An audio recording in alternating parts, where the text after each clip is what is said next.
when I hear people blaming Atiku Abubakar, I don't join them, not because I'm close to Atiku, but the thing is, we have an organization, we have a party that has a number of people, numbers of organs that are saddled with one responsibility or the other. So if you expect Atiku to now say, to take the position of those people that are saddled with the mandate to run the party, then you are not being fair to Atiku. So each time you talk, he said, we have people we put in place. Well, you have to understand, Mr. Fabi, many people believe that since that zoning that was done, when the presidency was given to, when the presidential ticket to run for president of the PDP was given to Atiku, that was where the downfall started. That was not where the downfall started. No, that's what a lot of the stakeholders in your party said. That's what Mr. Wike said. That is Mr. Wike. Yes, that is but not a lot of people believe that was the linchpin. That was the point. It was not. It was not. The party had been having the challenges even before 2023. We had challenges. The party had serious challenge in 2015. It has in 2019. So this 2023, you couldn't have said it's because of zoning. As far as I'm concerned, it's not about zoning. There are other hidden issues. Some people just come around zoning and say... What are these hidden issues? Okay, the issues have been that, number one is about interest. Whose interest? Individual interest. Now, that's exactly what I'm saying. Interest can conflict, and that is what you see reflected in the PDP. I'll come back to you on this one, because we really need to... If you said we have to say the truth. That is the truth. So let us start saying the truth. So we're saying it now, yes. Let's come to Mr. Dahiru. He's been laughing and biting his lips since this conversation started. Talk to us a little bit about this situation. We heard the former Senate President, Bukola Saraki, saying, oh, we will reposition, we will fix this. Is it fixable before 2027 at least? Well, let me start by sympathizing with my brother, my good friend and brother here, for what's happening in the PDP. Because as far as I'm concerned, and I've stated it, quite clearly in many other platforms, the wages of sin is death. And the PDP is at right now on the throes of death because it committed a mortal sin in 2023. And that sin was not zoning its presidential candidacy to the South. I had warned that the wind of presidency in 2023 was blowing south. And if the PDP feeds a northern candidate, it means it to be sailing against the wind. And if you do that, you are likely to risk your boat capsizing and sinking into oblivion. And that seems to be what's happening in PDP.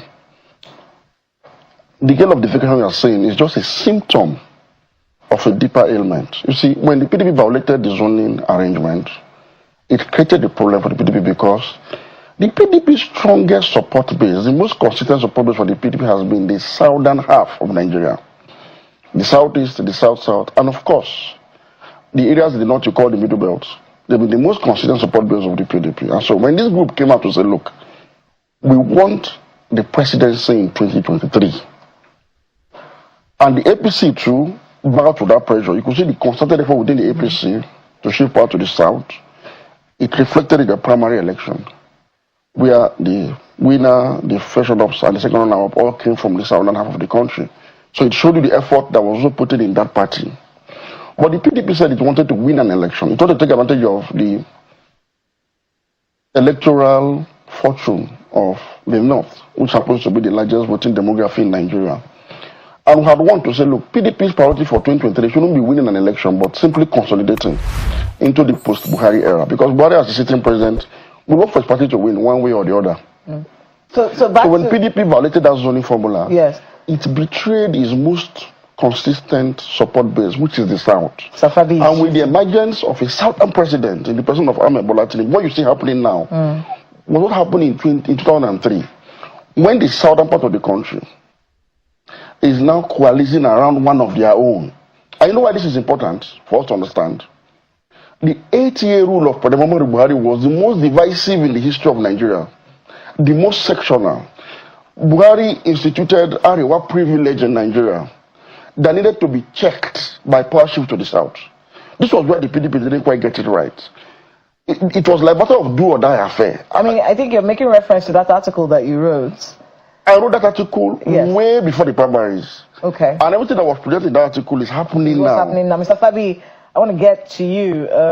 If Atiku decides to run again in 2027, isn't that the final nail on the coffin of the PDP? At least that's what a lot of people are saying. I don't think so. And again, I like to say that I didn't quite agree with my brother that zoning was the problem. Zoning wasn't the problem. Those who started making noise about this zoning, especially in the PDP, has reason for making the noise.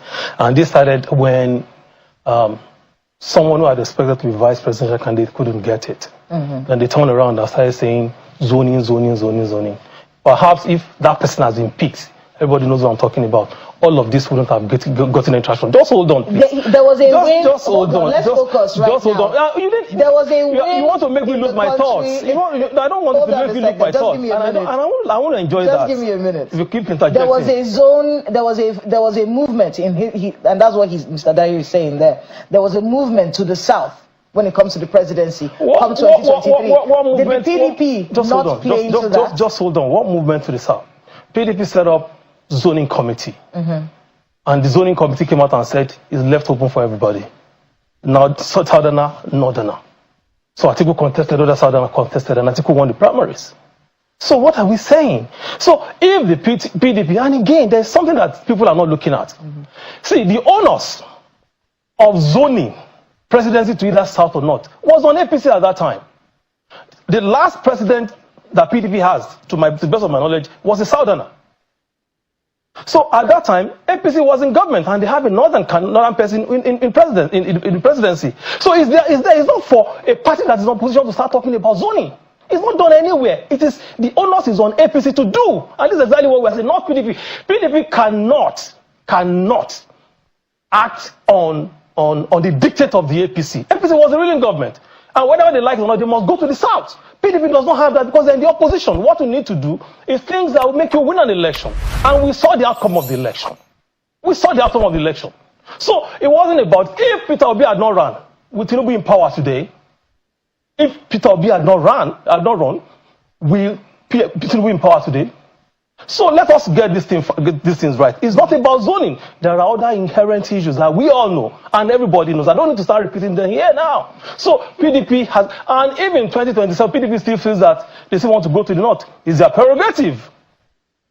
But will he give you victory? It doesn't. Just wait and let's see what happens at that. That was the same mindset that was used in 2023. Don't worry. Watch this. Watch us do this. Meanwhile, look at where we are now. Now you've lost another governor. And we're here. Now the APC is gloating. They're telling you, oh, don't worry, more are coming. Many of them are going. We know they are. We let them go.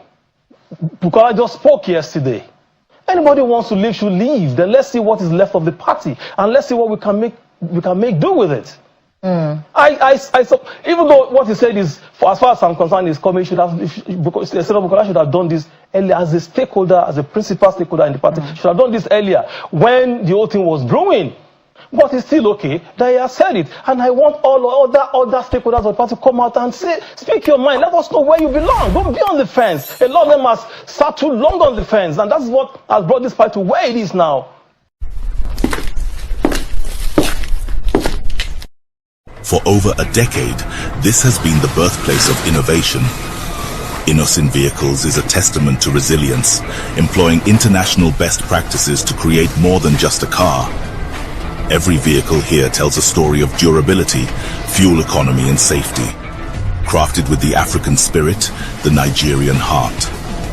These vehicles surrounding me embody the unique concept of regionalization, each one designed to cater to the tastes and preferences of our people.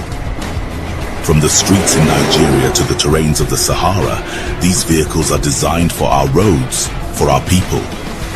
This is more than a vehicle. It's a symbol of our progress, our resilience, our collective success story.